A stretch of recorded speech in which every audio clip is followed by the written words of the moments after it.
Alright, we're back with another review, this time on the Mezco 112 Collective Batman the Animated Series. Let's get into it.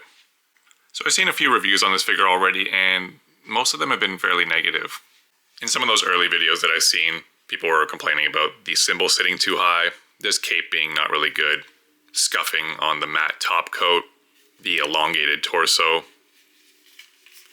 the belt being not that good, it rides up too high. The total price of this figure was $212 Canadian to my door. Pretty steep these days for Mezco figures, but I guess with all of the customs and the tariffs and so on, we're just going to have to wait it out. Taking a closer look at the figure, I like how it's done in a nice matte black finish everywhere, including the trunks as well as the cape.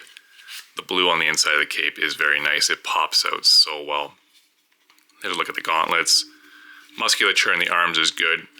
And the legs being skinnier, that's exactly how I remember Batman being in the animated series. This belt likes to just ride up all the way there, and it looks really bad. I find that his torso is quite long. I do remember Batman in the animated series being a little bit more stocky and muscular up top and skinnier with the legs. So you got the leg portion right and the size of the musculature, but I do think that the torso is a little bit long here. The suit came out really nice on this figure. Mezco's doing a much better job these days hiding some of the seams. The seams are just on the inside of the arm and torso and along the inside of the legs there. No giant seam down the back anymore, and the belt hides the seam that's underneath the trunks there. So overall, very clean, nice looking suit. Let's take a look at the default head sculpt that comes on Batman out of the package, and I think it looks really good. I'm pretty happy with how that came out. Maybe the horns could have been a little bit longer. From the side view, it looks really good. Same with the front view. I would have liked to see a little bit of maybe a change in color where the mouth slit is there, because I do find that bright light tends to drown out the smirk on this Batman. Especially if we put him back here, you can't really see that smirk and that stoic look. Almost looks like he doesn't have a mouth from far. The bat symbol is placed too high, and there's nothing you can really do about it, because if you try to pull the suit down, it's just going to ride back up. It's just the way that they cut the cowl and the cape extends much further than the cowl. So if you wanted to fix that, you would pop off the cowl, tuck the cape underneath, and you'll have a little bit more of a gap there. I'm not really a fan of the way that this cape is wired. It's just one long wire that goes to the front. So you kind of have to stick with the natural folds that Mezco created when they were packaging the figure, when you're keeping the figure in a vanilla pose. It also is quite heavy. So because there's no wiring in the back of the cape will essentially just fall down. So you can make it work though. The wire is heavy enough to keep the cape upwards, but for the back of the cape, you're just gonna have to find some way to keep that cape upwards. One thing I want to talk about before I get into accessories and articulation, this matte top coat is scratching very easily. I have a really nice scratch that's going across there. Every time you turn the head sculpt, you're essentially taking some of that matte top coat off and then creating a shine there, so that looks really bad. I'm assuming the same thing is going to happen on the gauntlets and on the feet and the boots. So, I mean, nothing really you could be doing about that unless you just leave it in the package, but yeah, that's just a bit of a bummer. Let's move on to accessories. There's quite a few of them. So first we'll start with our default head sculpt. We've already seen that. Looks really good. We have a grinning head sculpt. And then we have this, I swear this head sculpt appears in almost every single episode when Batman's in an action sequence and, you know, something's coming at him or there's a fire or something. He always has this same facial expression. And I'm glad they included that in this figure. For the hands, we get 3 sets of interchangeable hands, and we get 5 individual hands with different poses. First, we have the fisted hands here. We have a pair of wide open hands, and I really like how the details came out showing that there's a hand inside of a glove there. Very nice. Okay, I was wrong. This is actually not a pair of hands here. One hand is for the grapple gun, the other hand is for, I guess, just holding another accessory, but these are not a pair, they're different. We have a grabbing or long trigger finger hand, a right-handed trigger finger hand with a very shallow grip, a left-handed pointy finger, a left-handed shallow grip, or I don't even know, like 1-inch punch hand, And lastly, we have this hand for just the right hand, and please stay out of the comment section. This is a karate chop hand, despite what you think it might be. We have our utility belt that flips open, and you can see a little control panel there. I don't think this snaps in place, although it looks like it might. It just kind of folds over like that. It doesn't really snap in place. We have our rebreather mask. If you're trying to put the rebreather on top of the face, you're going to want to be very careful with this, because every time you put this on, you're going to run the risk of removing some of that top coat. If you're going to do it over top of the face like so, just slowly work that band down. Try to pull a little bit and tuck over top of the nose so that you're not really dragging the rebreather over top of the top coat. Otherwise, we're going to just remove that. That top coat's going to look really bad and shiny. Okay, there we go. And I didn't really do any damage there. Do this with the head sculpt off, so you just have a little bit more control. You could certainly try to do this coming from underneath. So put the rebreather directly on the face. And then if you have the patience, you can try to work that band over top of the helmet. That might be a better option for you.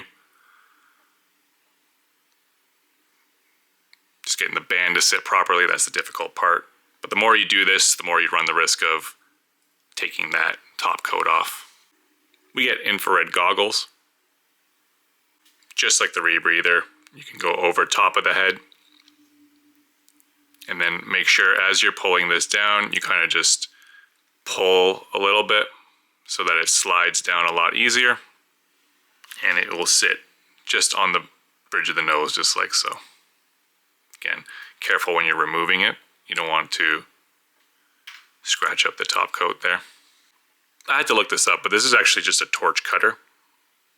But it's all one piece, so don't try to remove this effect piece there. We have our Batmobile auto summon remote, and we have our two-way radio. We have our infrared spray can and the effect piece. It just ports into the hole right there. Don't push too hard, otherwise you'll break that peg. We have a pair of standard batarangs. We have a pair of bat stars. We have our grappling gun and our grappling hook that's on a wire. You just port it into the hole like so. Again, be careful when you're forcing that in there. You don't want to break it. The wire is fairly thin, so it doesn't really hold much of a pose there. Yeah, actually, this thing doesn't hold any pose, to be honest. It's quite limp. I guess if you want to just try to fold it multiple times to give it the illusion of that it just got launched out, maybe you can make it work, but the wire is fairly weak. And lastly, we get our display stand, and it actually is really nice. It's glossy, and then this is all raised here. Very nice stand, looks really clean. Overall, we get some decent accessories here, some nice stuff from the show. I would like to see a few more head sculpts and probably just some more matching sets of hands. Jumping into articulation, the head can look left and right. The chin is a little bit too big for it to go all the way around without putting stress on the cowl there. So you are going to start to take off the top coat there. You can see on mine, the glossiness is starting to show there. We can look up only about that much and can't look down that much because of the way that the chin and jaw is designed. We can tilt the head side to side about that much. The head is on a double ball peg. The suit is stretchy, so it doesn't hinder the movement. The arm can go up about that much, and it can rotate upwards about that much without putting too much stress on the seams. Like most of the Mezcos out there, there is a butterfly joint, but it doesn't function that well. He can bring his arm across about that much. If you just bend the elbow and make it look a little bit better. Bicep swivel, that functions well. Double jointed elbows that produce about this much movement. Standard Mezco wrist joints. The gauntlets do rotate as well. I think every single Batman that they've made doesn't really have much forward flexion. You can get about that much without forcing it too much. You can extend back way more. You can rotate the figure side to side, has really good rotation. Make sure after you rotate the figure, you reset the body back to where it's supposed to be, like so. Can bend this much to the side. The legs can kick up about that much. Can go out about this much and back not much. After playing with the legs a little bit too much, it looks like I got my panties in a bunch. Yeah, it looks really bad. Upper thigh rotation. Just be careful that you don't actually twist too hard that you snap the T-joint there. Double jointed knees that produce this much movement. A Batman with boots that actually rotated, so I'm glad they didn't super glue this together. And the ankles have limited movement. They go about this much forward, this much up, but they do have, never mind, they don't really have that good ankle pivot. You're not going to be able to get him in the crouching pose that he is in the back of the box. This one right here.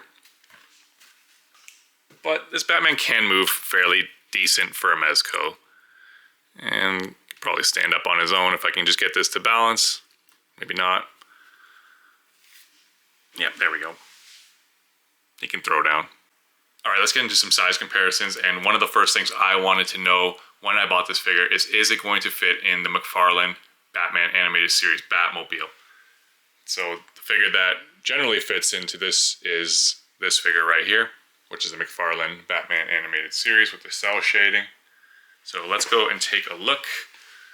Open up the canopy here. And I'm going to try to position the Batman so that we can get into the canopy. Steering wheel back. I think he might be a little bit too broad to fit in here, but we're going to try anyways. Okay. We are basically seated.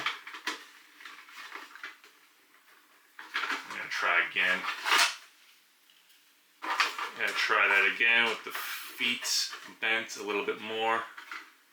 And we can get the lid over top. Yeah, we can get that close. So it does fit. It's a snug fit. Just taking a look at in close. Turn on the lighting system.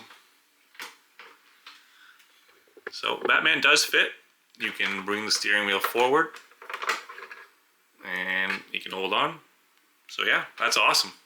Nice vehicle for your animated series. That might be a selling point for you now. Here's Batman next to the McFarlane Animated Series Batman. Next to a couple of other Mezco Batman, this is my custom Sovereign Knight Batman, and this is the Golden Age Batman. This is the Mezco Golden Age Joker.